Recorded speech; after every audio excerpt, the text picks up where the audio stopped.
The St. Valentine's Day Massacre is the name given to the 1929 murder of 6 mob associates and a mechanic of the North Side Irish gang led by Bugs Moran during the Prohibition era. It resulted from the struggle between the Irish-American gang and the South Side Italian gang led by Al Capone to take control of organized crime in Chicago. Former members of the Egan's Rats gang were also suspected of having played a significant role in the incident, assisting Capone. History: on February 14, 1929, 5 members of the North Gang, plus gang collaborators Reinhardt Schwimmer and John May, were lined up against the rear and side wall of the garage at 2122 North Clark Street, in the Lincoln Park neighborhood of Chicago's North Side, and murdered. 2 of the shooters were dressed as uniformed policemen, while the others wore suits, ties, overcoats and hats, according to witnesses who saw the police leading the other men at gunpoint out of the garage after the shooting. John May's German Shepherd, Highball, who was leashed to a truck, began howling and barking, attracting the attention of 2 women who operated boarding houses across the street. One of the women, Mrs. Lenesman, sensed something was wrong and sent one of her tenants to the garage to see what was upsetting the dog. The woman ran out, sickened at the sight. Frank Gusenberg was still alive after the killers left the scene and was rushed to the hospital shortly after real police officers arrived at the scene. When the doctors had Gusenberg stabilized, police tried to question him, but when asked who shot him, he replied, "No one shot me," despite having sustained 14 bullet wounds. George Bugs Moran was the boss of the long-established North Side Gang, formerly headed by Dion O'Banion, who was murdered by 4 gunmen 5 years earlier in his flower shop on North State Street. Everyone who had taken command of the North Siders since O'Banion's rule had begun had been murdered, supposedly by various members or associates of the Capone organization. This massacre was allegedly planned by the Capone mob in retaliation for an unsuccessful attempt by Frank Gusenberg and his brother Peter to murder Jack Magan earlier in the year, and for the North Side Gang's complicity in the murders of Pasqualino Patsy Lallado and Antonio the Scourge Lombardo. Both had been presidents of the Union Siciliana, the local mafia, and close associates of Capone.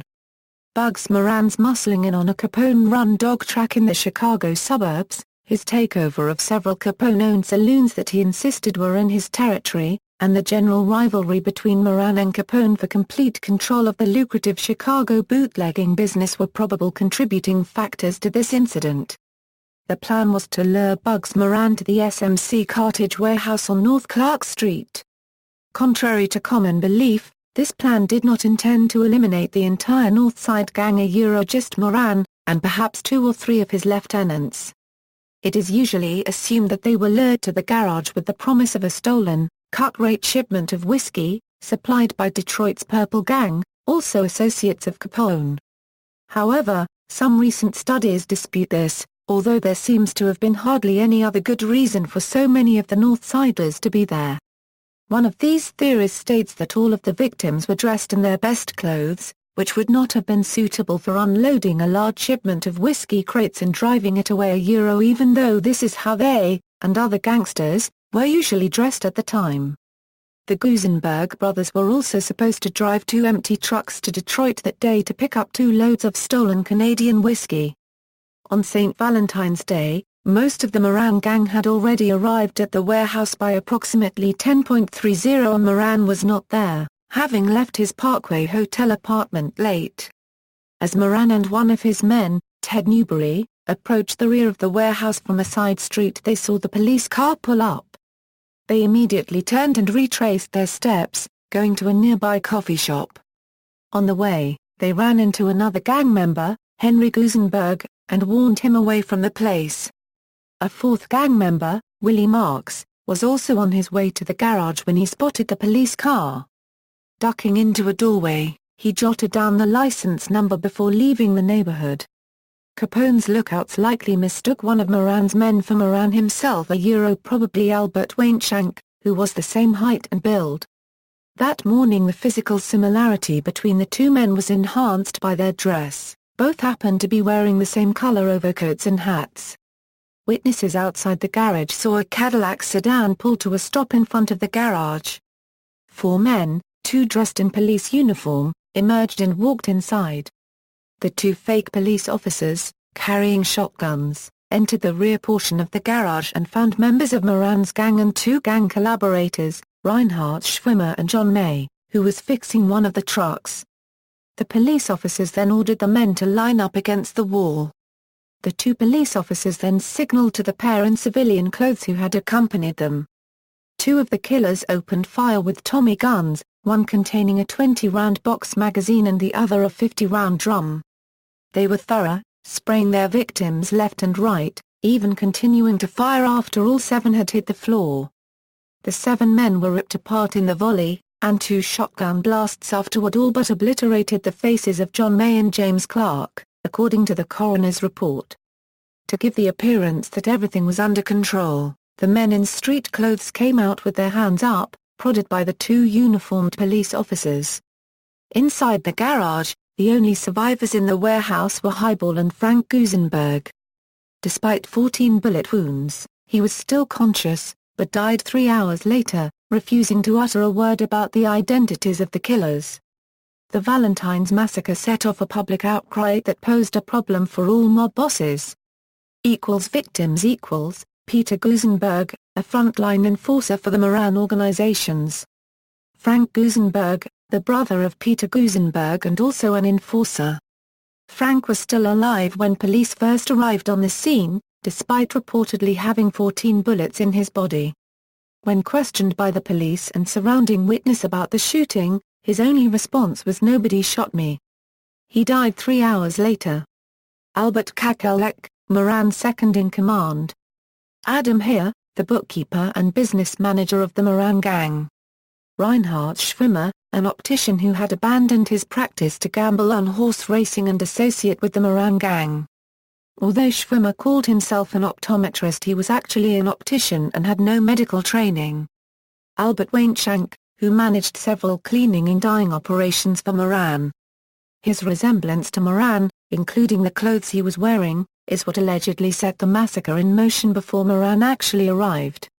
John May, an occasional car mechanic for the Moran gang, though not a gang member himself. May had 2 earlier arrests but was attempting to work legally. However, his desperate need of cash, with a wife and 7 children, caused May to accept jobs with the Moran gang as a mechanic. Investigation. Since it was common knowledge that Moran was hijacking Capone's Detroit-based liquor shipments, police focused their attention on Detroit's predominantly Jewish Purple Gang. Mug shots of Purple members Jim Carey, Fletch, Ryan Van Wart and his younger brother Harry, were picked out by landladies Mrs. Doody and Mrs. Ervitson, who had taken in 3 men as roomers 10 days before the massacre. Their rooming houses were directly across the street from the Clark Street garage. Later, these women wavered in their identification, and Fletcher, Lewis, and Harry Kewell were all questioned and cleared by Chicago police. Nevertheless, the Kewell brothers would remain ensnared in the massacre case for all time. Many also believed what the killers wanted them to believe that the police did it. February 22, police were called to the scene of a garage fire on Wood Street where a 1927 Cadillac sedan was found disassembled and partially burned. It was determined that the car had been used by the killers. The engine number was traced to a Michigan Avenue dealer, who had sold the car to a James Morton of Los Angeles. The garage had been rented by a man calling himself Frank Rogers, who gave his address as 1859 West North Avenue which happened to be the address of the Circus Café copyright, operated by Claude Maddox, a former St. Louis gangster with ties to the Capone organization, the Purple Gang, and a St. Louis gang called Egan's Rats. Police could not turn up any information about persons named James Morton or Frank Rogers. But they had a definite lead on one of the killers. Just minutes before the killings, a truck driver named Elmer Lewis had turned a corner only a block away from 2122 North Clark and sideswiped what he took to be a police car. He told police later that he stopped immediately but was waved away by the uniformed driver, whom he noticed was missing a front tooth. The same description of the car's driver was also given by the president of the Board of Education, H. Wallace Caldwell, who had also witnessed the accident. Police knew that this description could be none other than a former member of Egan's Rats, Fred "Killer" Burke. Burke and a close companion, James Ray, were well known to wear police uniforms whenever on a robbery spree. Burke was also a fugitive, under indictment for robbery and murder in Ohio.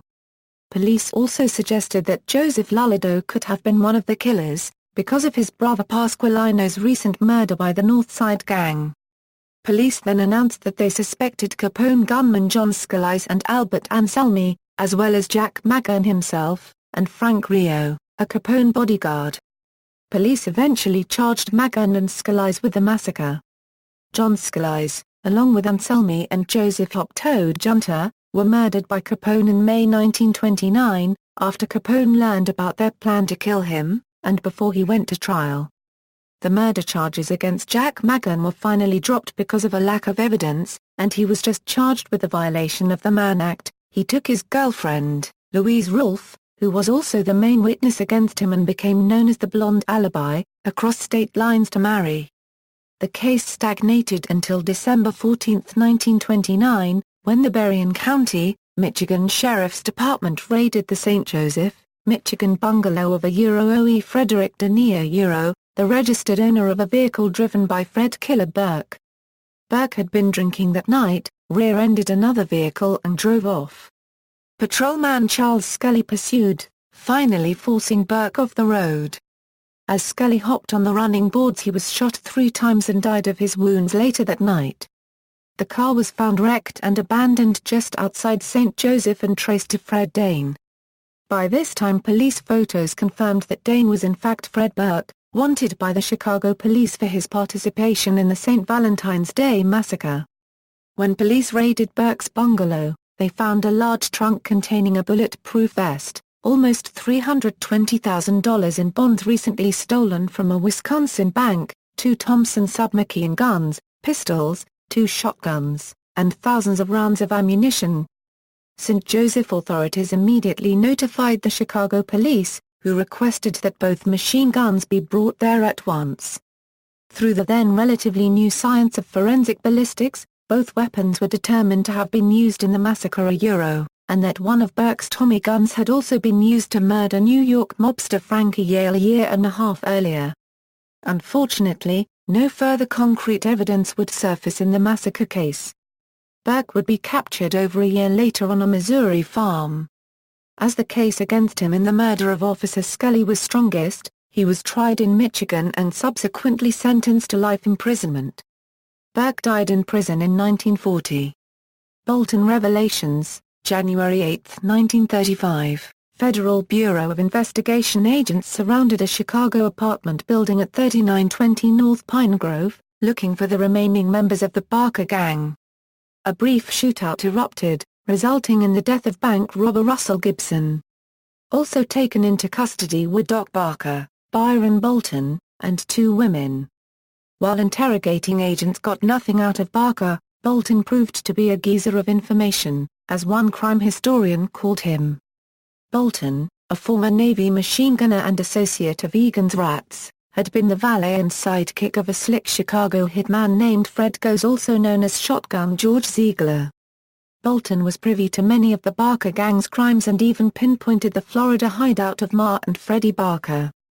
To the agent's surprise, Bolton kept on talking and claimed to have taken part in the St. Valentine's Day Massacre with Goes, Fred Burke, and several others. Because the FBI had no jurisdiction in a state murder case, they attempted to keep Bolton unregistered trademark S revelations confidential, until the Chicago American newspaper somehow got its hands on a second-hand version of the bank robbery unregistered trademark S confession. The newspaper declared that the crime had been a US Alvida despite being stonewalled by J. Edgar Hoover and the Bureau, who did not want any part of the massacre case. Garbled versions of Bolton unregistered trademark S story went out in the national media.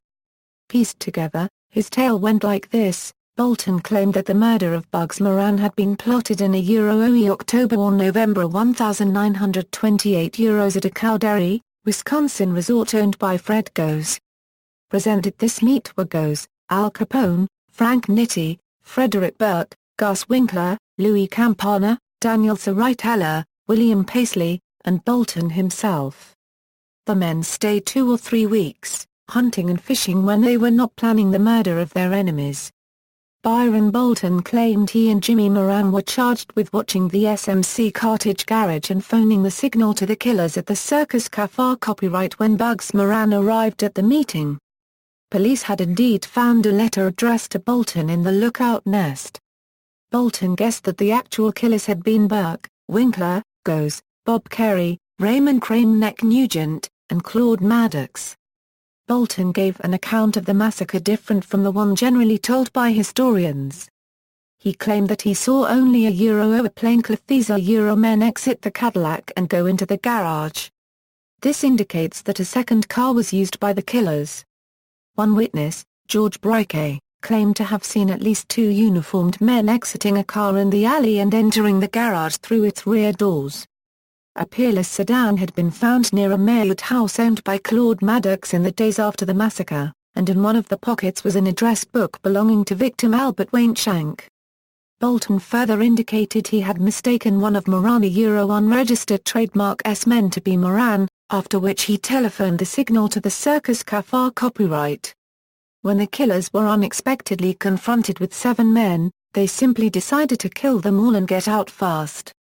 Bolton claimed that Capone was furious with him for his mistake and threatened to kill him, only to be dissuaded by Fred Goes. His claims were corroborated by Gus Winkler's widow, Georgette, in both an official FBI statement and her memoirs, which were published in a 4-part series in a True Detective magazine during the winter of 1935-36. Georgette Winkler revealed that her husband and his friends had formed a special crew used by Capone for high-risk jobs.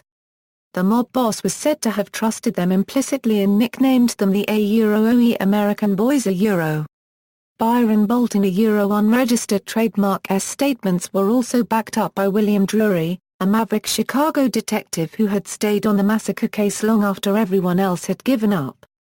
Bank robber Alvin Karpis later claimed to have heard secondhand from Ray Nugent about the massacre and that the OE American Boys were paid a collective salary of $2,000 a week plus bonuses. Karpis also claimed that Capone himself had told him while they were in Alcatraz together that Goes had been the actual planner of the massacre. Despite Byron Bolton unregistered trademark S statements, no action was taken by the FBI. All the men he named, with the exceptions of Burke and Maddox, were all dead by 1935. Bank robber Harvey Bailey would later complain in his 1973 autobiography that he and Fred Burke had been drinking beer in Calumet City at the time of the massacre, and the resulting heat forced them to abandon their bank-robbing ventures. Claude Maddox was questioned fruitlessly by Chicago police, and there the matter lay. Crime historians are still divided on whether or not the OE American Boys committed the St. Valentin unregistered trademark S Day massacre. Other suspects, over the years, many mobsters, in and out of Chicago, would be named as part of the Valentine's Day hit team. 2 prime suspects are Cosa Nostra hitmen John Scalise and Albert Anselmi. Both men were effective killers and are frequently mentioned as possibilities for 2 of the shooters. In the days after the massacre, Scalise was heard to brag, I am the most powerful man in Chicago. He had recently been elevated to the position of vice president in the Union Siciliana by its president, Joseph Guinter. Nevertheless, Scalise, Anselmi, and Guinter would be found dead on a lonely road near Hammond, Indiana May 8, 1929. Gangland lore has it that Al Capone had discovered that the pair was planning to betray him. Legend states that at the climax of a dinner party thrown in their honor, Capone produced a baseball bat and beat the trio to death. Murder weapons, the 2 Thompson submachine guns found in Fred Denio unregistered trademark S Michigan bungalow were personally driven to the Chicago coroner unregistered trademark S office by the Berrien County District Attorney. Ballistic expert Calvin Goddard tested the weapons and determined that both had been used in the massacre. One of them had also been used in the murder of Brooklyn mob boss Frankie Yale, which confirmed the New York Police Department unregistered trademark S long-held theory that Burke, and by extension Al Capone, had been responsible for Yale's death. Gun number 2347 had been originally purchased November 12, 1924, by Les Farmer, a deputy sheriff in Marion, Illinois, which happened to be the seat of Williamson County. Marion and the surrounding area were then overrun by the warring bootleg factions of the Shelton brothers and Charlie Berger. Deputy Farmer was documented as having ties with Egan, a unregistered trademark S-Rats, based 100 miles away in St. Louis. By the beginning of 1927 at the very latest, the weapon had wound up in Fred Burke's possession. It is possible he had used this same gun in Detroit, a unregistered trademark S-Strasburg Massacre, March 28, 1927. Gun number 7580 had been sold by Chicago sporting goods owner Peter von Francius to a Victor Thompson in the care of the Fox Hotel of Egan, Illinois. Sometime after the purchase, the machine gun wound up with James Bozo Shoop, a small-time hood from Chicago, a unregistered trademark S Westside who had ties to various members of Capone, a unregistered trademark S outfit. Both submachine guns are still in the possession of the Berrien County Sheriff's Department in St. Joseph, Michigan. Legacy = crime scene and bricks from the murder wall = The garage, which stood at 2122 North Clark Street, was demolished in 1967. The site is now a landscaped parking lot for a nursing home. There is still controversy over the actual bricks used to build the north inside wall of the building where the mobsters were lined up and shot. They were claimed to be responsible, according to stories, for bringing financial ruin, illness, bad luck and death to anyone who bought them.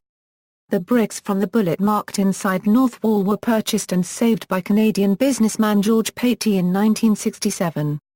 His original intention was to use them in a restaurant that he represented, but the restaurant's owner did not like the idea. Patey ended up buying the bricks himself, outbidding 3 or 4 others. Patey had the wall painstakingly taken apart and each of the 414 bricks numbered, then shipped them to Canada. There are conflicting reports about what George Patey did with the bricks after he obtained them. In 1978, Time reported that Patey reassembled the wall and put it on display in a wax museum as a backdrop for gun-wielding gangsters shooting each other to the accompaniment of recorded gunshots. The wax museum later went bankrupt.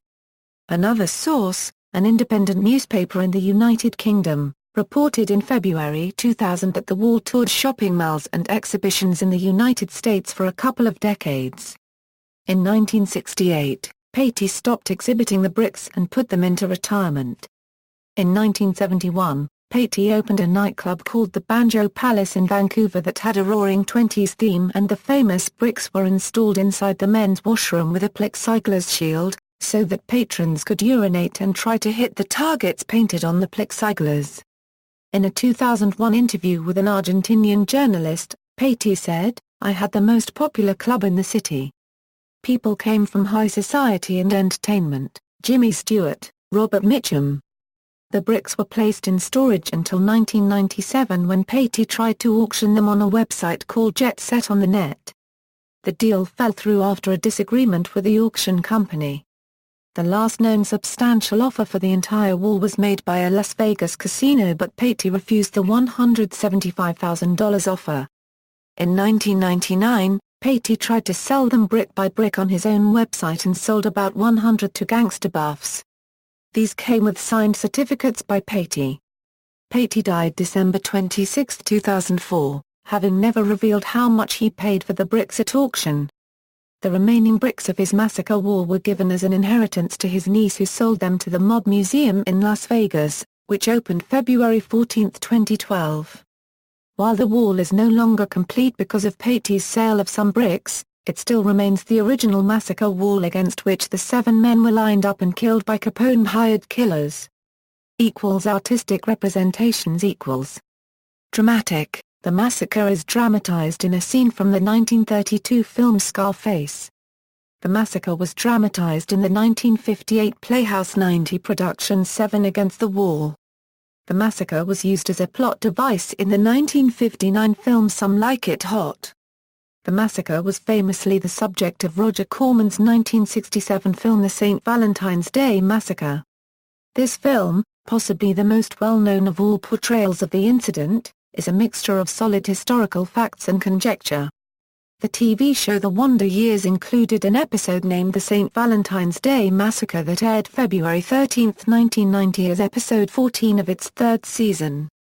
The 1991 movie Oscar, starring Sylvester Stallone, includes a reference to the massacre as well. Stallone plays Snaps Provolone, a prominent gangster in Chicago in 1931. In a scene early in the movie, his accountant reminds him, "You were in Chicago. It was St. Valentine's Day," at which Stallone and one of his goons exchange a knowing smile and a chuckle. The TV series' early edition included a Season 4 episode named OE Everybody Goes to Rick Unregistered Trademarks Euro. Its story is based on the event. In a Season 4 episode of The Golden Girls entitled Valentine's Day, Sophia claims to have witnessed the massacre. The TV show Happy Endings aired an episode entitled The St. Valentine's Day Massacre. In the episode Good is Rule OK. Broadcast December 21, 1975, the Goodies lampooned the incident by dressing up as gangsters of the period and attacking the victims against the wall with pies instead of Thompson submachine guns. The authorities were finally to sit up and take note of their activities after the events of February 14, St. Valentine's Day. The Goodies had formed a gang known as the Unmentionables. In episode 14 of the sixth season of the TV series Bones, Agent Booth and Dr. Brennan celebrate Valentine's Day by shooting Thompson submachine guns at firing range in honor of the St. Valentine's Day Massacre. In episode 10 of season 2 of The Spectacular Spider-Man, Silvermane states, "While toasting with the big man and Dr. Octopus at a summit, to the Valentine's Day Massacre. Summit The Untouchables, Capone Rising, the shelved prequel to The Untouchables, was to feature a fictionalized version of the massacre, depicted as a war between Capone's gang and Irish gangsters rallied by fictional Irish-American policeman James Jim Malone, the latter seeking revenge against Capone for murdering an innocent maid who witnessed one of his previous murders." Ted Danson's character Becca made a comment in an episode that the only person to ever celebrate Valentine's Day right was Al Capone. At the beginning of a case in Detective Conan, the protagonist mentioned this case. The crime scene was drawn non-violently, only showing Al Capone shooting guns and the victims dying without blood. Improvisational Theatre Tournament, International Theatre Sports Tournament, hosted by Vancouver Theatre Sports League.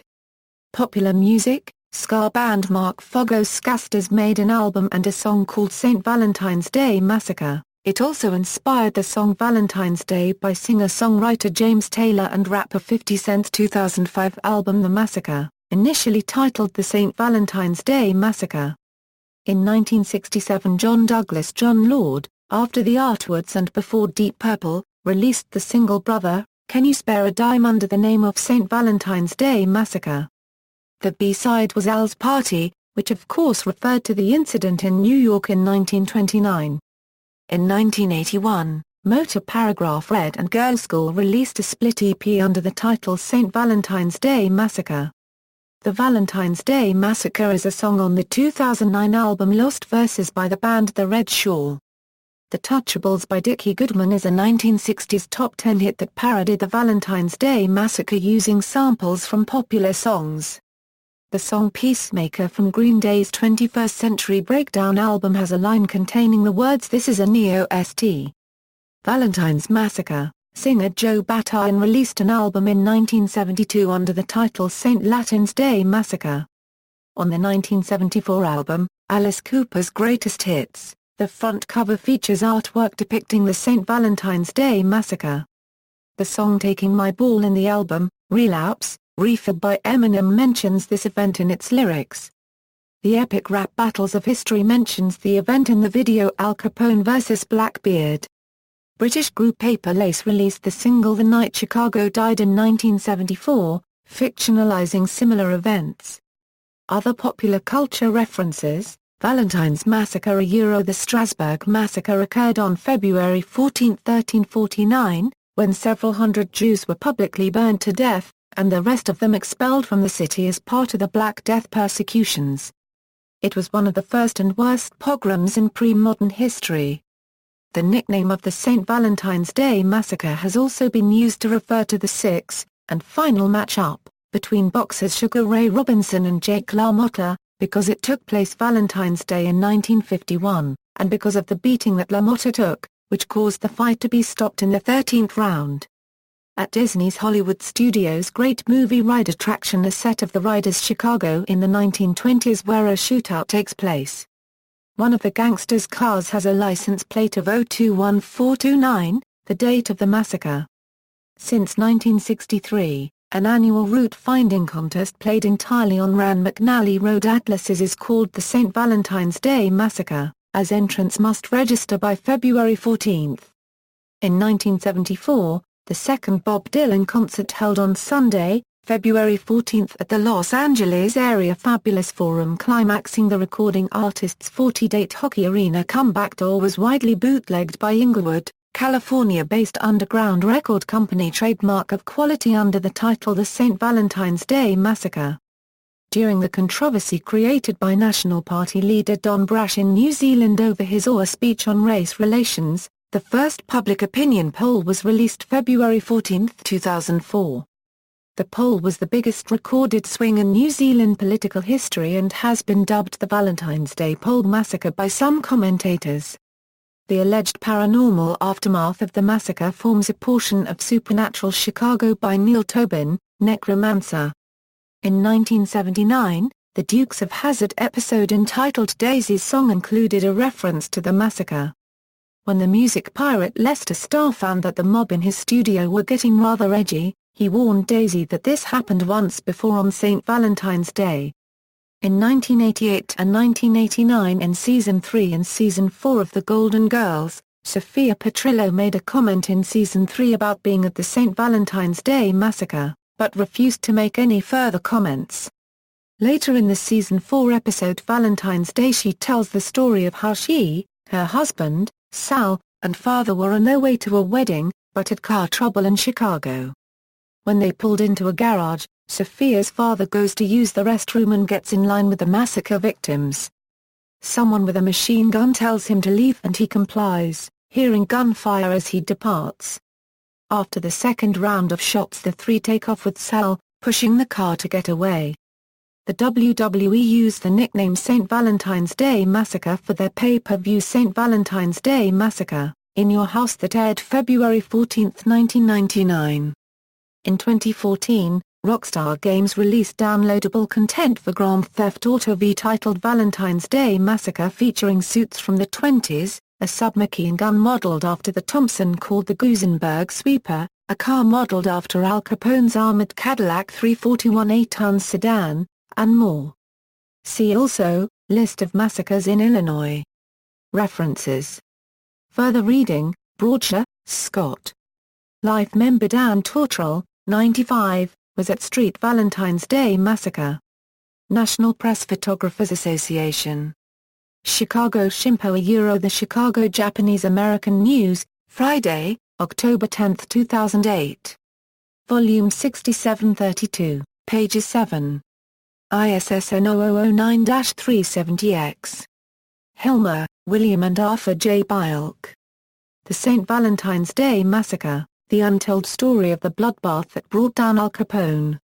Nashville, Cumberland House, 2004. ISBN 978-1-58182-329-5.